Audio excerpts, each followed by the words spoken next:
Hello there everybody and welcome back to another episode of Let's Make a Game. It's been a while since I've done one of these videos, because I've been suffering from sciatica for the last God knows how long. Yeah, got really bad in the last few months, but it's starting to get a bit better now, so we're going to be able to record again. Now, last episode of Let's Make a Game was episode 1. I mean, it's been a very long time. I'm just going to do a quick recap. The game we're making this series is called Seeds of Time. It's gonna follow. Well, we're gonna be using all the tiles available in the RTP. So we're gonna be using the normal fantasy stuff for the past and the modern stuff for the future, as there will be time travel, because time travel is original. It's really not. Our main character is called Kendrick. He going to be the main hero of the game. We're going to add someone a bit later on who is going to be the main heroine of the game.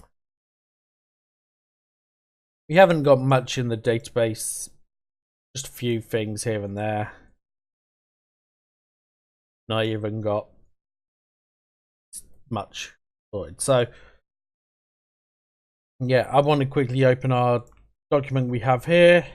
Episode 2, we're going to cover the introduction of the game, the prophecy, and the bootstrap paradox. We're just going to create the first village, and that's going to be Kendrick's hometown.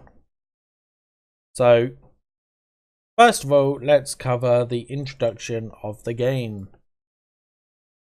So, the intro of the game is going to cover the story of the bootstrap paradox,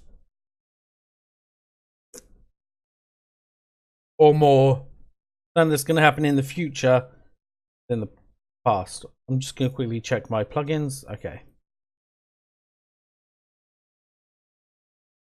So we're going to set this to middle, and we're going to set it to transparent. We're going to increase the size.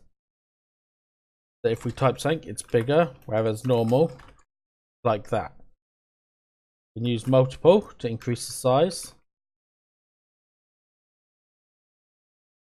See, a lot bigger. So we're going to just use one, and we're going to start fighting. There is a legend that tells of a hero that once hero. Hang on, we got a bigger screen, haven't we? Once sealed away ancient.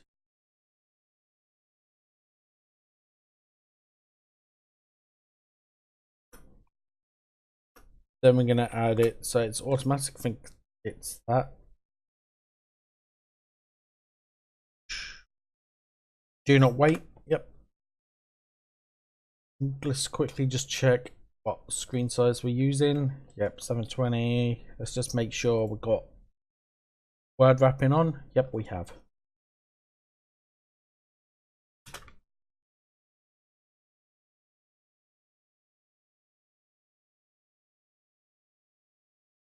This hero. Power of the 4 elemental crystals. And 4 crystals element.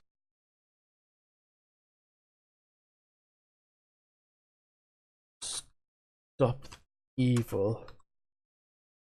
Spreading darkness. Chaos.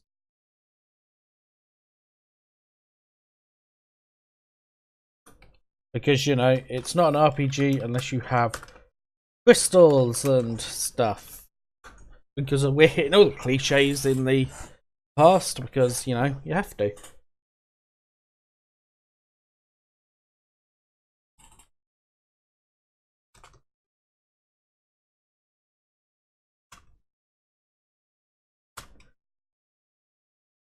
As time has gone by, the legend of this hero has faded.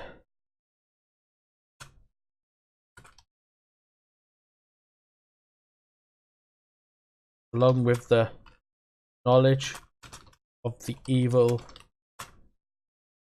that seeks to be released.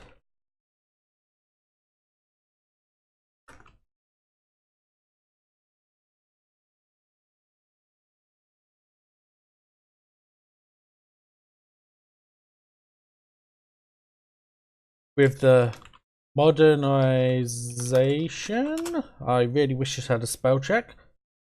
Modernization.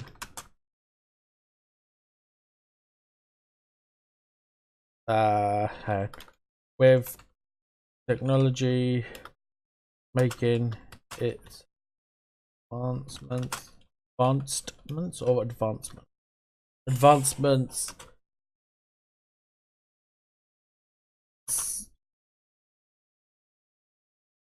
the seal that holds the evil that has been damaged.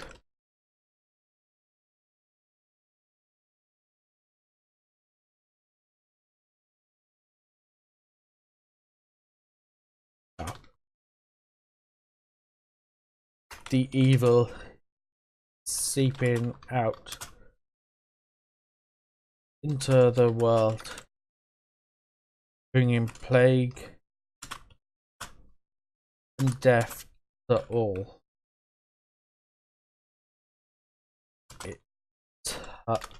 Wow, that's some really bad English I just had there.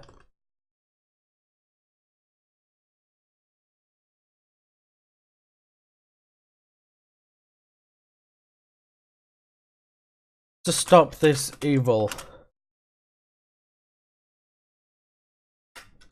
the hero must travel to the future and defeat the evil once and for all.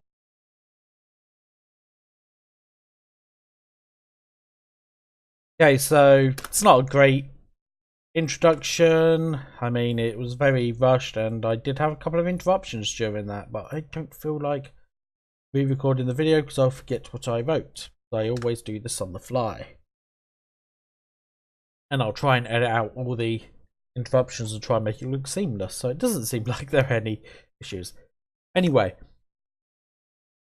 so our introduction basically says there's a legend, hero, Kendrick, sealed away the ancient evil. This is going to be the main antagonist for the past portion of the game, and I guess technically the main antagonist of the game.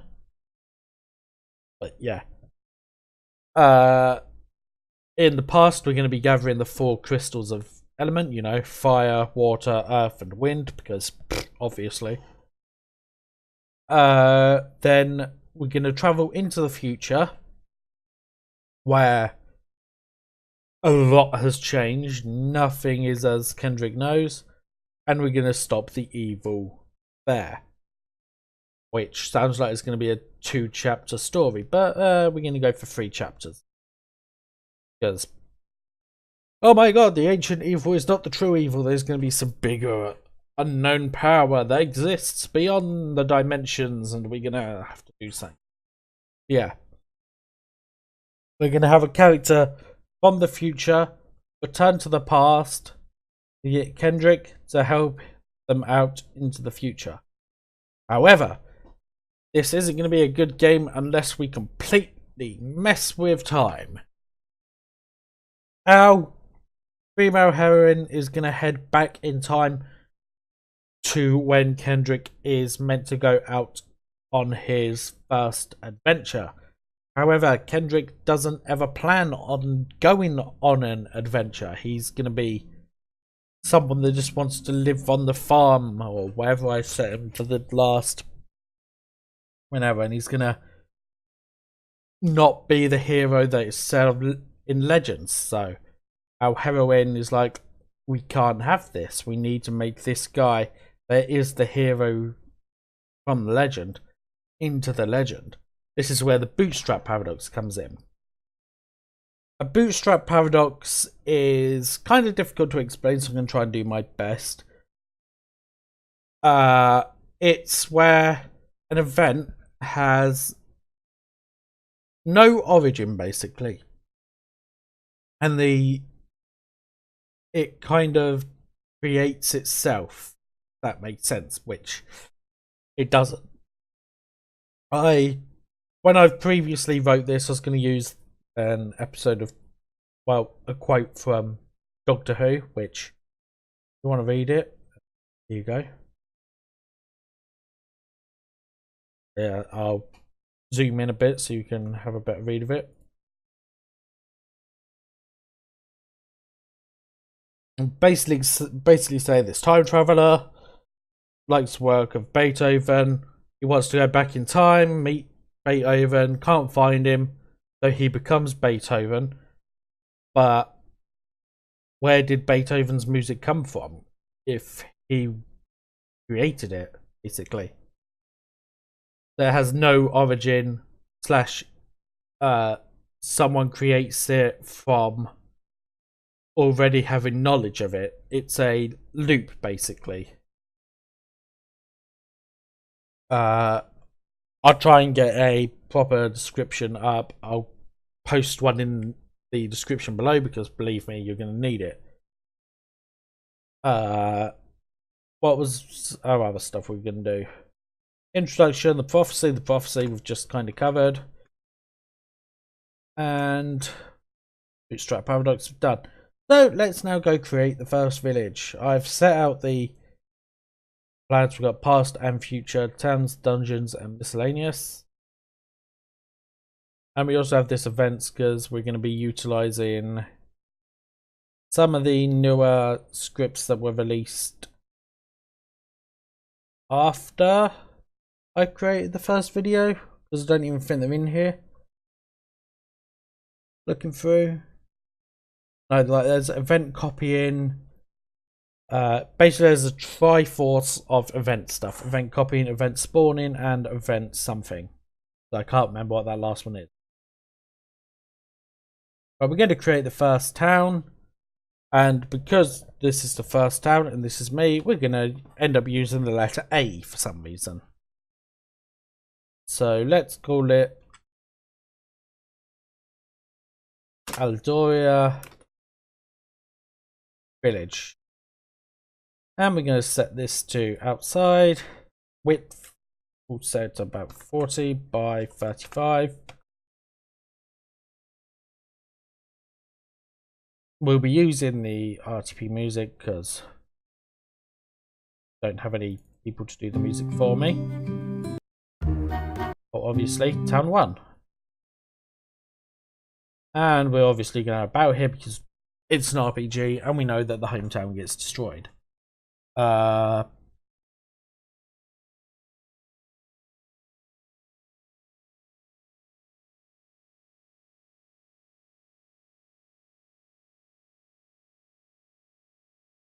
think that one might be our best.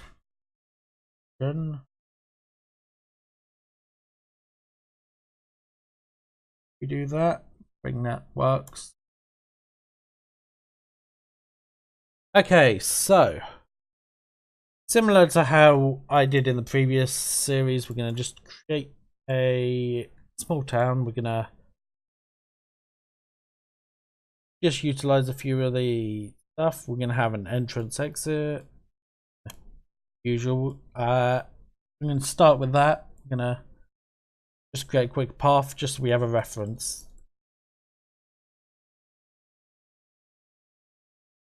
Now, I think I did this in the previous one. What I like to do is just draw a kind of outline with the trees. This just allows me to work with that. And we fill this in like so. And then we can work on the main town itself. Okay, so I decided to turn this into a time lapse. basically I'm just going around the map. We're working in sectors, we're going around the map, sorting out the trees. And then I'm going to be placing a farmhouse and a farm in this area. I use the thatched building look and then add some of the fencing in as well as the farm ground. I can't decide on how to have the building look. In fact, I debate on it for a good few minutes before I finally make a decision, but we do end up with a result in the end, which is just how it should look. It works better out in the final map. I had a bit of the mess around the map that gives it a more natural feel, using the grass, dirt and moss, and then we also add the wildflowers in, as well as the weeds, grass, whatever you want to call it. I also decided on adding in the path and putting some moss over the path, because surprisingly the moss works quite well with the path. I add in the crops and stuff to the field. There's a few edits I make to the field kind of area next sector, such as adding in an opening, allowing you to access the farm area. Extending the path, and I decided to create a ponds-like area around this area with some deep areas, some small lily pads and some grass just around the edge, make it feel more of a natural pond. Adding in the miscellaneous nature stuff around the pond. Adding a lot more moss because of the fact that it's near a pond and there's a lot more damp. I also decided to go around the other side of the pond and kind of make it a more open area where you can explore. There'll probably be a hidden item or something there. It's just to give the map a less restricted feel. Next, I decided to work on a item shop slash house kind of thing. Reason I decided to go with item shop and houses because these places do have shops and stuff that are needed, but people wasn't living there. Kendrick's has to be one of the farmhouses because he is a farmer, well, to begin with. So that either be the top left or the one we create later in the time lapse. So I go around the building, adding some more trees, putting in some of the nature stuff, adding in a wood chopping area so we can create firewood and whatnot. I try and make it feel more like a shop by adding a barrel or something. I don't know why, but it just kind of works. Then I continue adding nature. I decided to put in some signs just so I can give indicators later on. Then I decided to create the bigger farm, the stronger farm of the town, I guess you could say. It mainly creates carrots and wheat, while the other one, cabbages and wheat, while the other one creates carrots. I again use the thatched house to design it. In this farm, I also decided they will add an animal pen kind of area that would be used to keep a horse or something. Cow, maybe, who knows. And I think that it came out quite nice in the end, adding in the decoration. I decided to put in some of these boxes that would be used for shipping the crops and stuff to the next town. Again, using the nature we have, wildflowers and whatnot, to decorate the town. In the animal pen, there's a bit of dirt on the ground, some more grass and weeds, but not as manic as the rest of the map.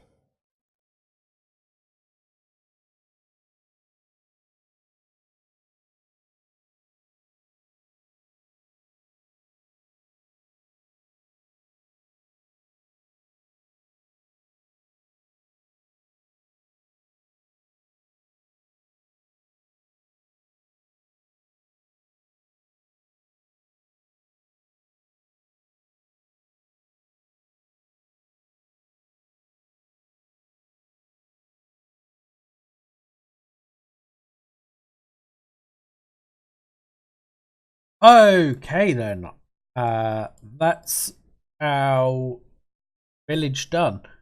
I think it came out quite nicely. We're gonna end off the video here because it has gone on for a while and I didn't realise I can turn this mapping into a time lapse. Who would have thought?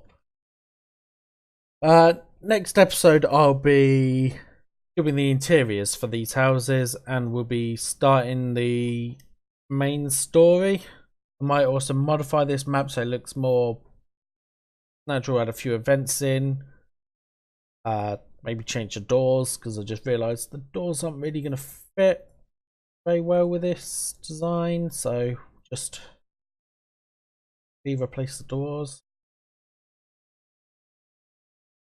But yeah, that's going to be our map.